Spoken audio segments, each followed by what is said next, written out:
Quelle est votre vision, votre conception de la bande dessinée, de votre point de vue ou américain ou français? Le festival BD de Malbrouck, organisé par le département de la Moselle, s'est invité à Puzzle dans le cadre de sa 2e édition. Le temps d'une table ronde sur le thème « La BD en France et aux États-Unis », 9 auteurs ont échangé leur savoir-faire et leurs pratiques autour du 9e art. De nos jours, je trouve que la BD européenne influence la BD américaine et vice-versa, quoi. Peut-être que le premier gros auteur qui a fait le lien entre ça, c'est certainement Moebius, quoi. Qui avait vraiment un style qui plaisait à tout le monde et qui avait cette puissance comme Kirby, mais avec un sens plus de la légèreté. Et d'ailleurs, il a fait un surfeur d'argent avec Stan Lee, donc la boucle était un peu bouclée, quoi.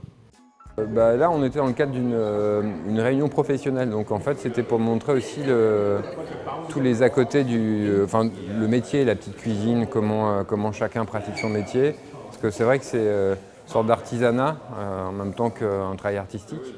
Et donc, chacun a sa façon de faire, sa façon de travailler. Et d'un continent à l'autre, on travaille différemment. Et donc, c'était intéressant de mélanger un peu les cultures, de mélanger les savoir-faire et les expériences. Les auteurs ont joué le jeu en parlant un peu de leur façon de travailler, comment ils travaillent chez eux, aussi leur modèle en bande dessinée, sur quoi ils se sont basés et comment ils ont élaboré leur travail. Voilà.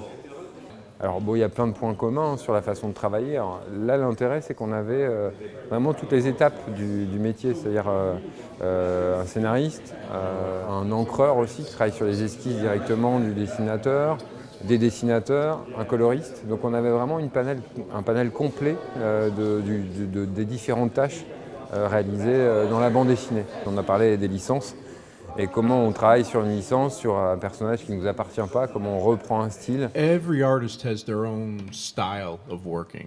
So as soon as you pick up a pencil to draw a character, you're already infusing it with your take on it to a degree. And so beyond that, really, it's the same as if you're a singer and you're doing a remake of a popular song. You know, you try and do something that's a little different, and it comes from a personal place. And that's how basically you would try and put your own spin on it, your own take on it. You know, basically not much more than that for me. Et on a pu faire un parallèle aussi avec le travail d'Olivier, par exemple sur Le Franc, qui est aussi une sorte de licence à la franco-belge.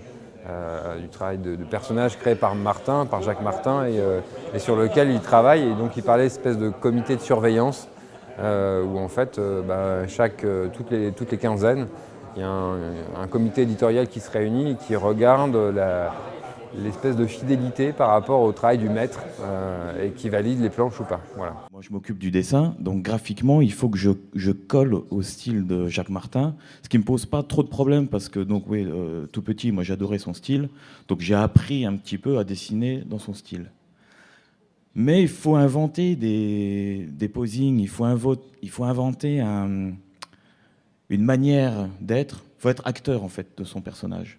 On transpose un petit peu toute sa kinésie. Et la difficulté, c'est de pas trop mettre sa personnalité dans le personnage. Parce que le comité dit attention, le personnage là, il peut pas faire ça. On a un cahier des charges graphique et scénaristique. Le personnage doit faire ça, il est comme ça, il ne peut pas faire ça. Donc on est assez cadré là-dessus. Moi, je teste, quelquefois, je m'amuse dans des pages. Je dis, tiens, je vais essayer ce posing, je vais regarder ce qu'ils vont dire. Alors, quelquefois, ça passe, curieusement. Et quelquefois, ça passe pas. Alors là, il faut refaire la case. L'échange s'est clôturé par une séance de dédicace avec le public.